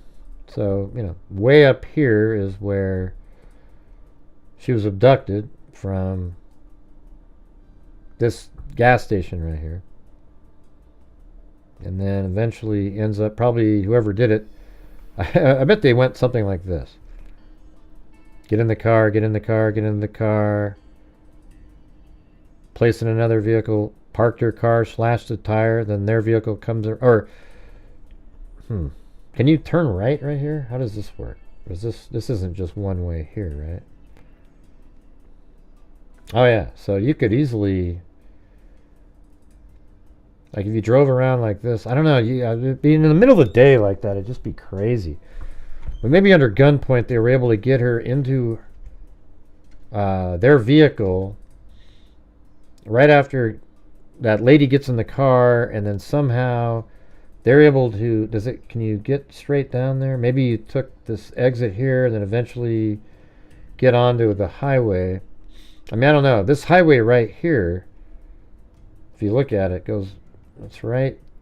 This one here takes you all the way down. Or no, it's right here. So if you go up here and maybe it was this one. I don't know. I mean, we don't even know how long. She may have been alive for a day somewhere. You know what I'm saying? I don't think it was just the lady. The husband's, all the stuff the husband's saying is exactly, it's just all a setup. Well, I thought she could move in after 3 months. That's because he's seeing somebody else. And the family knows that he was seeing somebody else. But sure, anything's possible. I just don't think so.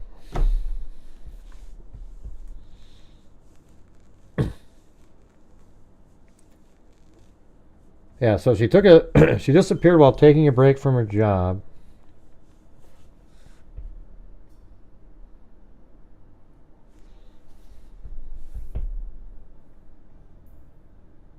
At the Bank of Delaware on January 30th.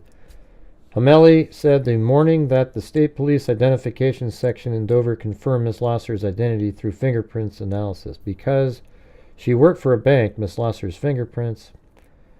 I think this is all pretty much just repeated the last article. Mrs. Lauser disappeared after driving to Arco AM/PM Mini Mart at 1022 Delaware Avenue during a break. Miss Lauser is survived by her husband Thomas, a daughter Karen. I've talked to her.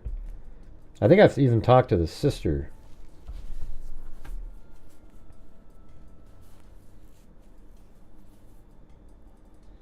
There's a lot of family members here. Maybe I should try to get a hold of some more of these other ones.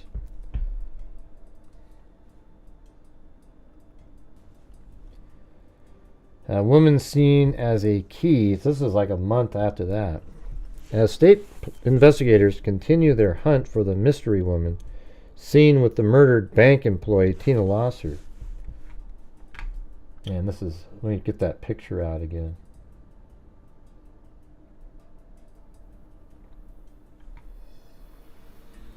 So that's the sketch.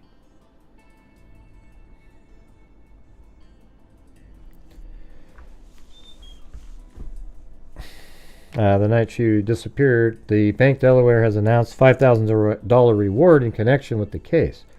We think she's the key, investigators said, of the woman seen with Miss Lauser. If we find her, we may also be able to solve this.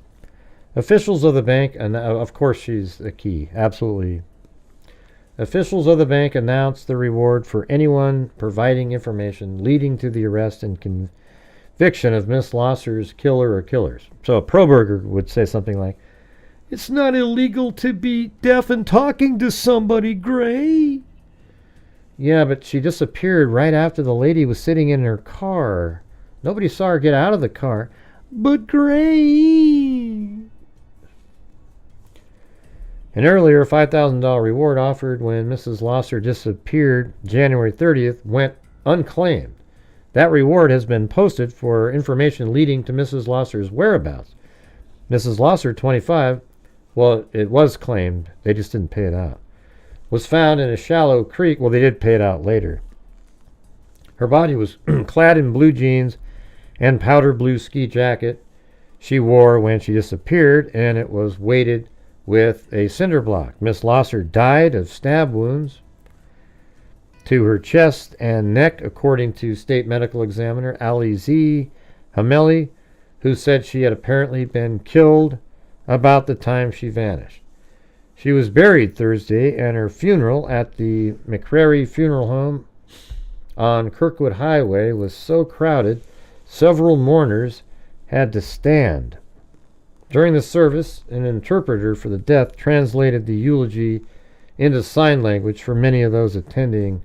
Mrs. Lauser also was deaf. The investigation, which began on a chilly Friday night in January as a Wilmington police missing person case, has become a homicide probe handled by the Delaware State Police. Despite widespread circulation of a composite sketch of the young woman seen in Miss Lauser's with Miss Lauser, police haven't found her. The woman was with Mrs. Lauser when she pulled up to the gas pumps. See, look at that. Now we know. I mean, like earlier, they were like, "Oh, she never made it to the gas station." But here we know the woman seen with Miss Lauser, police haven't found her. The woman was with Miss Lauser when she pulled up to the gas pumps at the Arco AM/PM Mini Mart. So I think what the police, it's like when they're theorizing about it. I remember talking to this investigator, and he just didn't seem like it was interesting to him that the car was right here. Okay, do you guys understand? Like, what? Let me show you why this is weird. Okay, so to get to the AM Mini Mart, she drove this direction right here. She would have had to drive this way, and it's one-way street. See this? You drive right down like this. It's a one-way street, and there it is, right here. You just pull in and go to the gas station. So for her car to be back over there again, it would have had to have gone around the block. And I think that is significant. So that means she was abducted. When the girl got into the car with her, I think a weapon or something was pulled out, and perhaps another person waited over here, and they moved Tina into their car right there, then pulled hers forward, punctured the tire, and they left with her in that vehicle.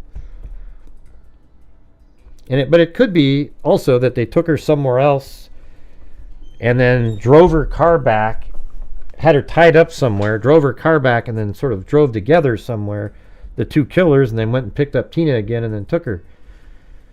But it's crazy,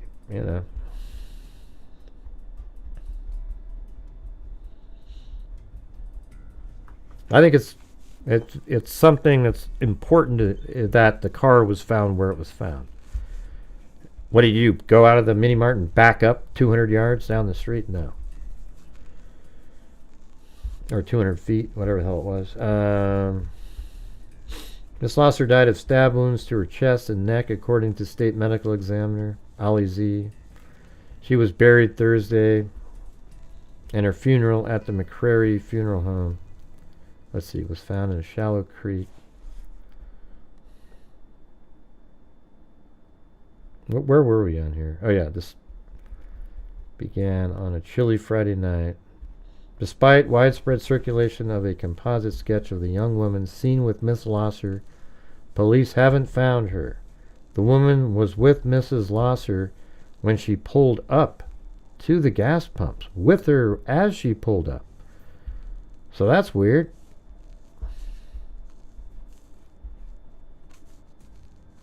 The woman was with Mrs. Lauser when she pulled up. Doesn't that sound like she's already in the car when she got to the gas pumps? At the Arco AM/PM Mini Mart at Delaware Avenue and Van Buren. And as Miss Lauser bought a $5 worth of gasoline, so she actually bought gas and everything. So the original article said she never made it there and had a flat tire. As was her habit, she bought $5 worth of gas.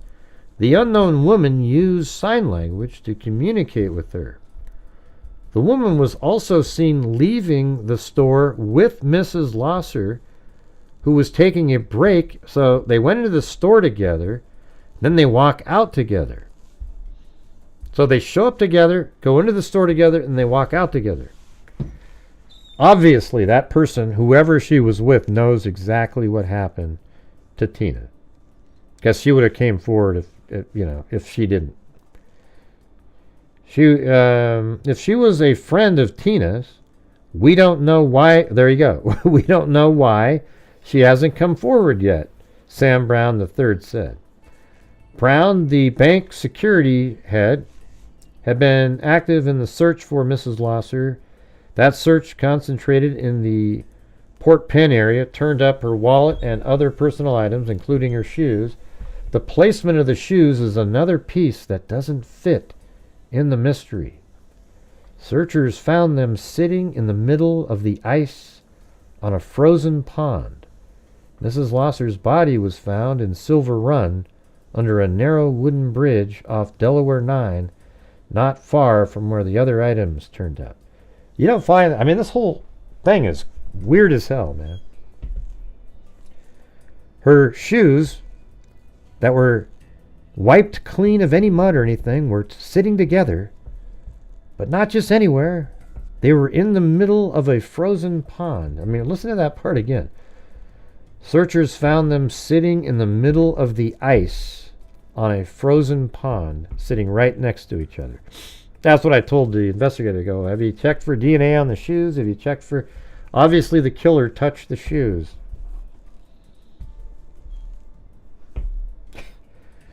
Man, that is crazy. So, you have her working here. She's going to go take her break. Friends were supposed to go with her, but a phone rang and those people stayed. So she comes down. She goes over, drives over here, and apparently, somehow, in some way, there's a woman with her as she pulls in. Now, maybe that person was just right there when she pulled in, and the witness doesn't know if they were, I don't know. Then both of them went into the store and then left together. And then Tina's car somehow makes it right over here facing on a one-way street that way. Okay, then, God, I don't know, 2 months later, they find her body. Right away, though, they had found her wallet and checks and stuff along the road down here. And then 2 months later, because of decomposition, her body floated a cinder block up, and she'd been stabbed to death. I think the shoes were found in this town over here. I don't know. I don't remember why, but there was some description said by, I think, one of the relatives. But her shoes were found neatly placed together in the middle, on the ice in the middle of a pond. What? I mean, can you explain that at all? And apparently she had little jab marks on her back, like somebody forced her to walk. Was that somewhere else? It makes you wonder. Was she put there right away that night, or was it some other... Could have even been the next day. I mean, who the hell knows, right? They even say maybe she was made to walk holding the cinder block. Look at our crazy viewership now. Look at that. You think this looks natural, you guys?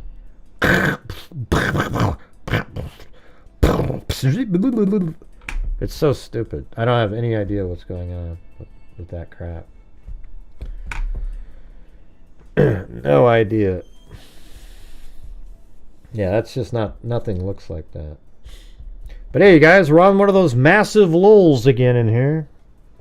Massive lulls. I think the last super chat was like 25-30 minutes ago. So if you're out there and you have the ability to help support the Grey Hughes Investigate YouTube channel so we can keep on trucking, that would be great. I know this isn't one of the really big cases. That's why there's nobody watching. They'd rather sit and watch another, stream. I like covering the Koberger case too, but I always feel like there's, you got to give time to other cases, We did a different case last night. We're doing a different one today. I'm sure I'll get back onto that as well, but I need your guys' support regardless of what I'm covering. You know what I mean? All right, cool.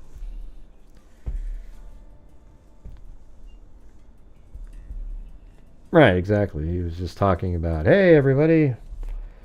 Yeah, man, we were, let's see, we were still seeing each other, off and on. We got separated, but we still kept dating. What in the hell is that, by the way? We're separated, but we kept dating. And then she became pregnant. And he goes, well, I didn't want her to move in until she was at least 3 months pregnant. So maybe he thought, once 3 months comes along, I think that was his, I actually think that 3 months was his cutoff point where he needed to kill her by. Because here's what he was hoping. He was hoping she would have a miscarriage, because generally miscarriages are early on in those first 3 months, right? Isn't that about right? So he was hoping for that, but he words it differently. He says, yeah, well, she was pregnant for 3 months, she'd move in. But he was hoping for a miscarriage. And then he was just going to continue to string her along. Right.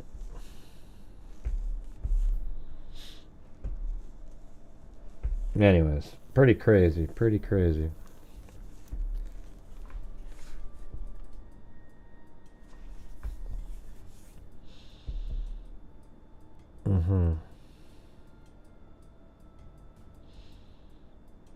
Yeah, I am interested in. Yeah, but see, you're interested in the Black Dahlia, another really popular big case. I like the ones that nobody ever talks about. Those ones are interesting. You know, when I was looking at this one, there's another unsolved murder in the area. You know what year it was from? It was the other one. There's a whole bunch of unsolved ones, by the way.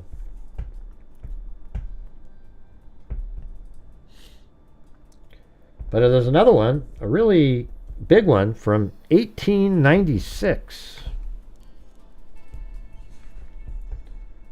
I actually kind of wanted to read. There was like one of the articles seemed to be a synopsis or a shortened version of it. I thought this was funny the way it started, though. It said, now that the election is over and the Democrat Party of this city has no immediate use for the state detectives, meaning the Democrats won and they don't like the cops. Boy, that's so weird.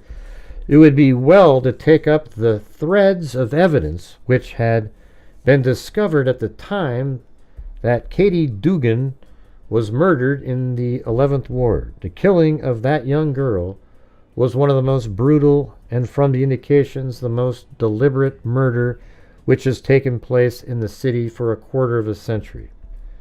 It is evident that the young girl came to her death at the hands of some person who was driven to do the dastardly deed in order to cover a crime which had been committed sometime previous to the murder. Like he assaulted her first. During the excitement of the closing weeks of the political campaign, the fate of the unfortunate girl was forgotten. Interest in the case should be revived at once by some energetic work upon the part of the detectives who are in the pay of the city. It's pretty crazy. This is 18, like cowboys are walking around, with guns and shit. It's like, it is remarkable that no substantial clues have been obtained before now, and every portion of the legal and police machinery of the city and state should be put into operation to ferret out the perpetrator of the awful crime. The story is a short one. Katie Dugan, a rather, what does it mean? Comely young girl. I'm not sure what that means. Maybe it meant homely. I don't know, but it says C. I thought they said she was pretty, though. Had been led astray and had gotten beyond the control of her natural guardians.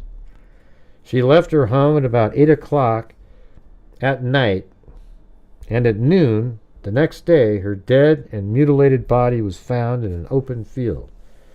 By her side was a bloody razor, eventually left there or evidently left there by the murderer to create the impression that she had committed suicide. The murder was committed on the night of October 19th, nearly 5 weeks ago, and the mystery appears to be as far from a solution now as it was on the day the girl's body was found. It is not the credit of the city that the murder has remained uncaptured for 5 weeks. If ever there was a necessity for the employment of good detectives, that necessity was the murder of Katie Dugan. The murder of the young girl should be run down at once if it is at all possible. Yeah, that's crazy. Let me see. What was the... I went and found the... I have a whole folder on it. Right here. This happened in October 21st, 1892. You know, that's when... You know, these articles are so long now, it's just almost ridiculous.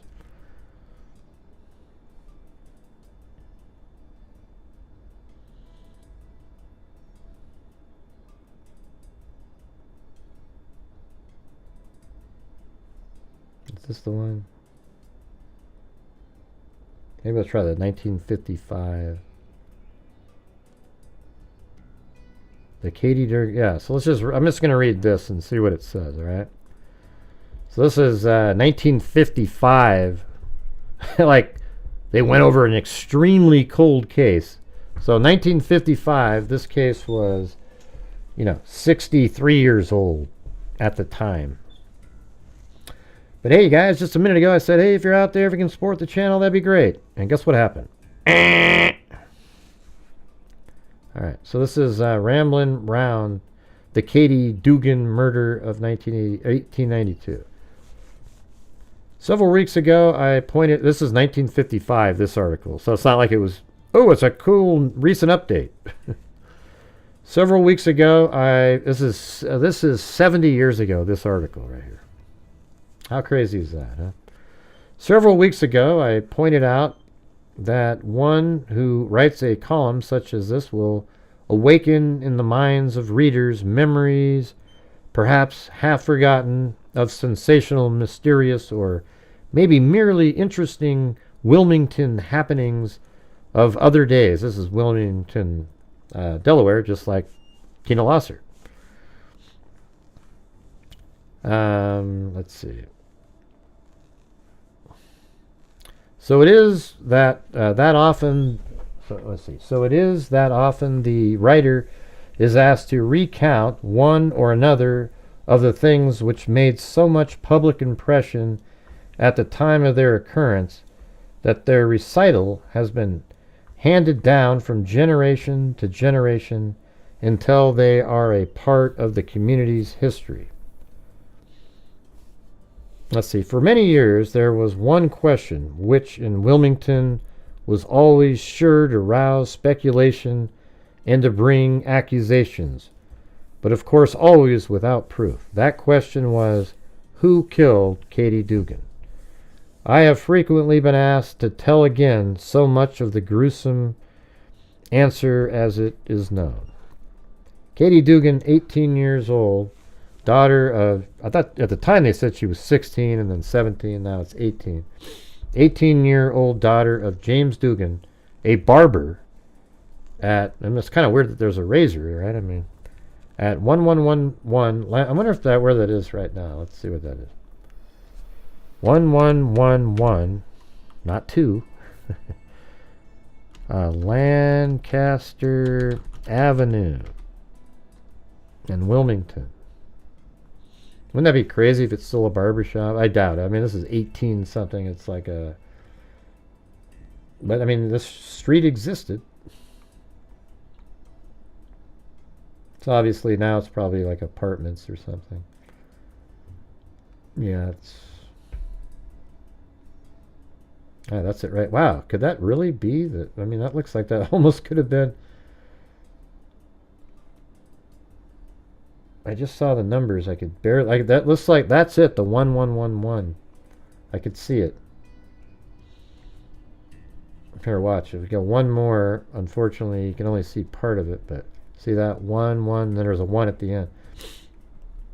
I mean, I doubt that that was a barber shop, that little opening there. But look at that. It's totally different than the rest of the building. Wouldn't that be crazy if that's what that was? Are you guys interested in this at all?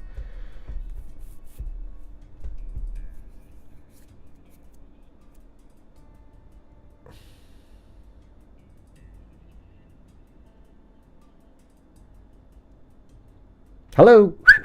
Okay.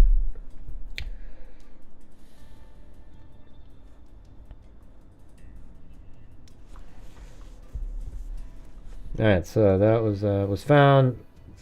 So 18-year-old daughter of James Dugan, a barber at 1111 Lancaster Avenue, was found foully and brutally murdered on the morning of October 20th, 1892.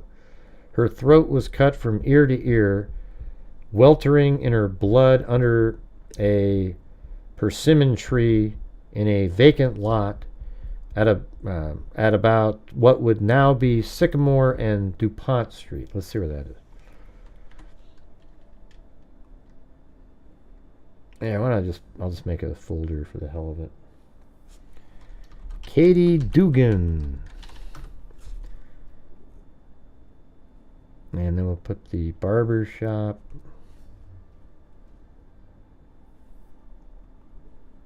Where is it? Oh, there it was. Right here. Barber shop. And then this is saying, which would be now Sycamore and DuPont Streets.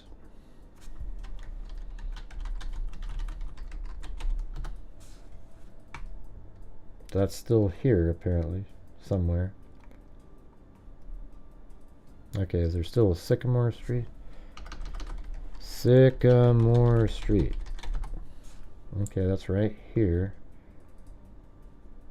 And then, oh, there's DuPont right there, just randomly. So it would have been right here. So she was like found under a tree.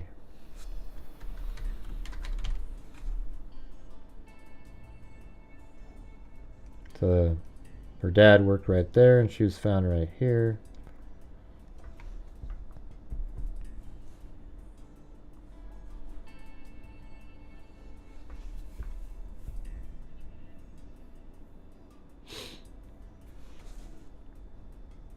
Alright, so for this foul murder, no one was ever legally punished.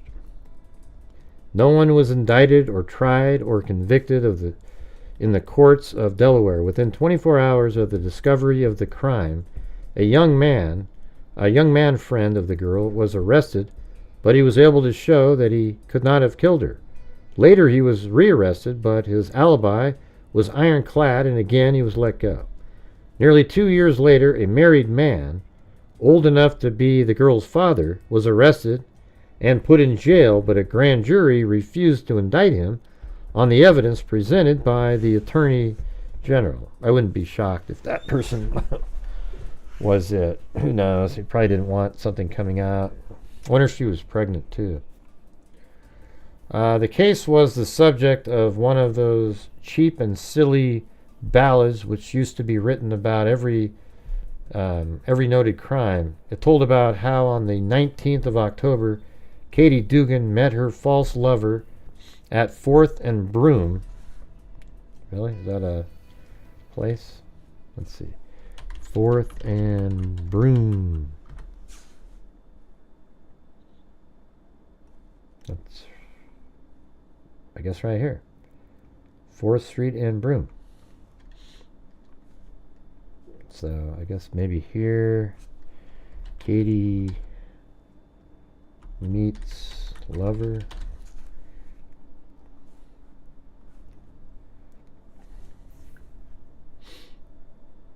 Actually, Detective Barney McVeigh afterward told how he had found a witness who said he had seen the murdered girl and a man talking. Oh no, that has never placed. That's second and Broome.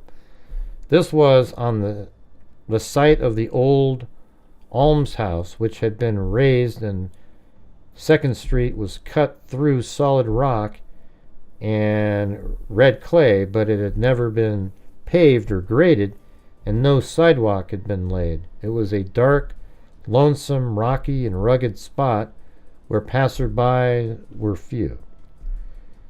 There were 4 girls and a boy among the Dugan children. Katie was next to the youngest of the girls and would have been 18 on November 22nd. She was a pretty brunette with dark eyes and wavy hair. When she was 14, she had gone into domestic service and finally worked in, domestic service and finally worked in the family of Albert Stout. Oh, let's see what that is. At 50, so she was like a maid, basically. 505 North Broome Street. Okay, that's right here. Looks like a pretty big house. I bet that house has been there that whole time. 505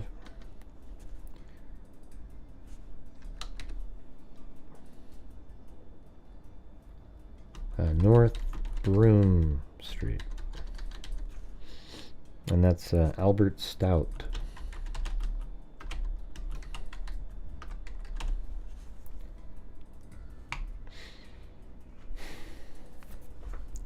Man, you guys, what a massive lull tonight.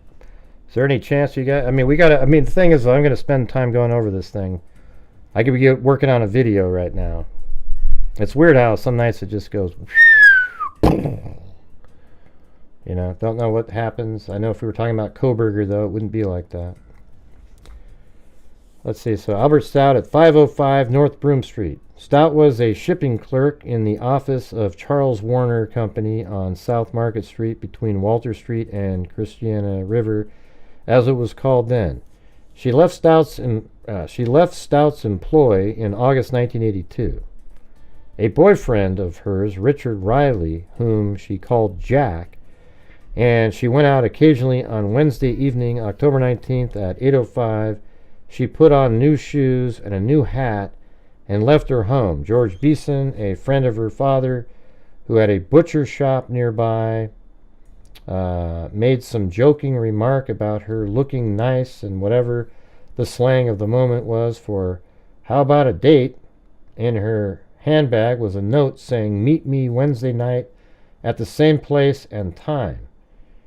Years afterward, Detective McVeigh told me he showed that note to a very prominent man a day or two after the murder, and without hesitation the man said he knew the writing and told the name of the man who wrote it.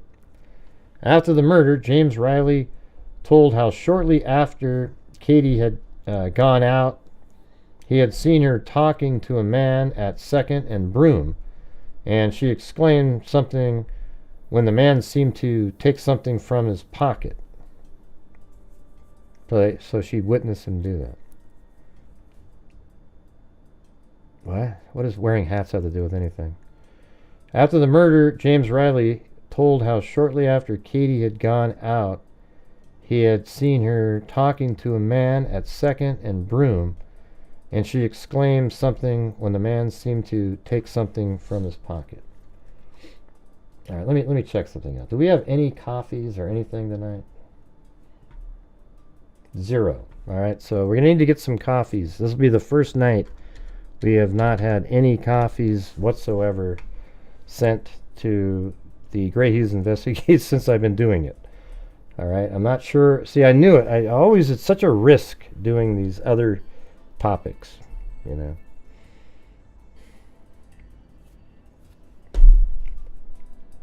All right, let's see. That same night, Jimmy Dugan closed his barber shop about 10 p.m. That's her father. And he, George Beeson, and 2 other friends played cards until 2 a.m. Meanwhile, as Katie had not come home, Mrs. Dugan had not gone to sleep and was generally worried. Next morning, William B. Carswell, a coal dealer at 4th and Railroad Avenue, who lived in Ellesmere, was cutting across lots to get to his office, and he came across Katie Dugan's body under the persimmon tree on the LP Bush estate and near the old Wilmington Rod and Gun Club. This was before noon on Thursday, October 20th, just 16 hours after she had left home, apparently blithe and happy. Her throat was cut from ear to ear, and the body lay in a pool of blood. Beside the right cheek was a blood-caked, Woolston home razor, and a short distance away lay its case. Some feet away was... See, it's interesting. It's almost like they were trying to make it seem like she took the razor from her dad's barber shop. Some distance away was the gay new hat which Katie had put on, coquettishly? I've never seen that word in my life. Before leaving home. There were strange contusions on each temple. I have to go look that one up.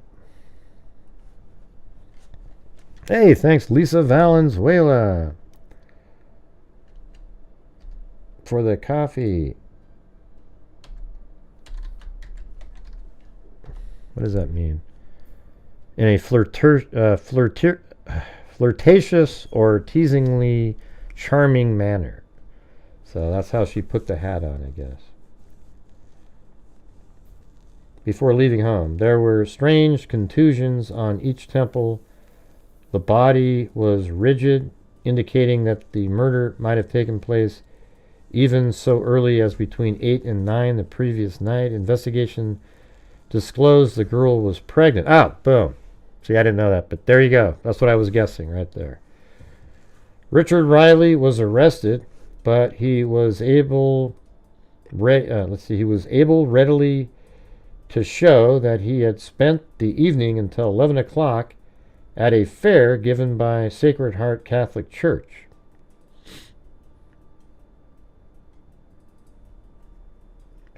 Yeah, see, like that person up there who made that comment, that's probably exactly right. That's why it's just turned into a ghost town in here.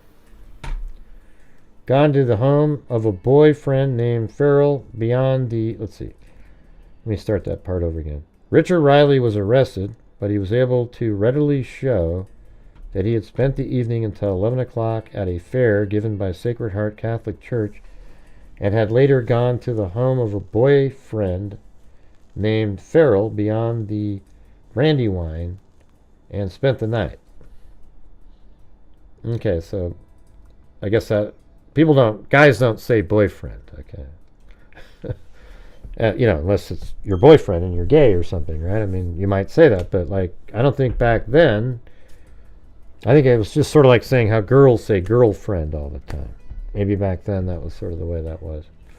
City Council offered a reward of $200 for the arrest and conviction of the murder. Chief of Police Theodore W. Francis and Detective Hawkins and Hatton and State Detective Bernard J. McVeigh and Walter Witzel worked on the case, but nothing came of it, despite the fact that McVeigh uncovered the things mentioned, and a man very prominent here at the time made no secret of the fact that as he and his wife walked past the old Plunkett residence on Lancaster Avenue, a Searless Street, before 9 o'clock on the night of the murder, a man and a girl passed them, and his wife remarked something about such an older man being with so young a girl in a short dress, and he, although he said nothing, recognized the man and the girl, who was Katie Dugan. Wow, so on August 31st, Albert Stout, who was still employed by Warner's, was arrested on a charge of murder on a warrant sworn out by Mrs. Dugan's mother of the murdered girl. H.H. Ward, the eminent attorney, appeared for Stout before Justice of the Peace McWhirter And man, I wonder if they could exhume her and get the DNA of the infant. You know, the I don't know if that's possible. I don't know. She was buried in a wooden coffin, probably not. Hearing Stout was taken to Newcastle jail on September 17th. On September 20th, the grand jury ignored a true bill and Stout was released. Just the other day, a lady remarked to me that Charles B. Dougherty, the very prominent funeral director, undertaker as they were called then, who buried poor Katie Dugan at the family insistence, buried with the corpse the clothing she wore when she was murdered, but later officials declared that the clothing might be needed by the prosecution if the murderer were ever caught.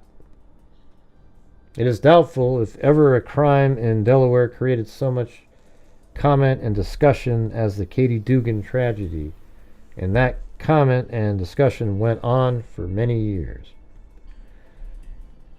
Yeah, I mean, look at the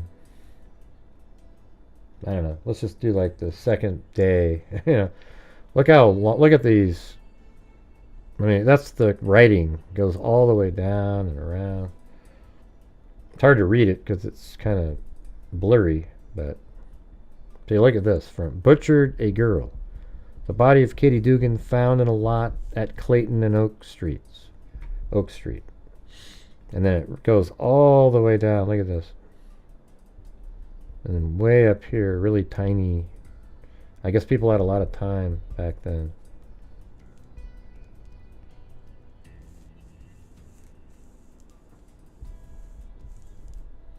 While the body was being lifted into the wagon, Sergeant Ingram and Officer Taylor and Curry had a hard time in keeping the crowd back. When the body was being carried away from the field, it was followed by a crowd of 100 people coming from the surrounding neighborhood. Several women in the crowd said the girl looked like Katie Dugan, but they were not sure it was her. And this is from 1892, this article right here. Pretty crazy, right? Pretty crazy. All right, you guys. Well, I appreciate you guys being here. You know, maybe one of these days I'll do like a... I was thinking of doing something where, like, certain nights of the week I have like a... I was thinking of, I get a bunch of articles, do the research, and then I sort of converse with ChatGPT and sort of formulate like these scripts, and then I can read these like 20-minute long, you know, cold cases that just sort of play late at night or whatever, and you know, you can just listen to them, not much going on the screen. I don't know, what do you guys think of that?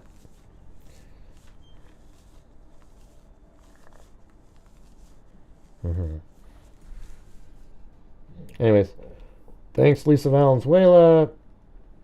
Thank you to this account, Wise Child, Alley Cake, Donna Buchanan with a cat eye there, then Cheryl Moran and Sandy Shirley, then Cinnamon Sins Freak, and then Cheryl Moran did a double cat eye.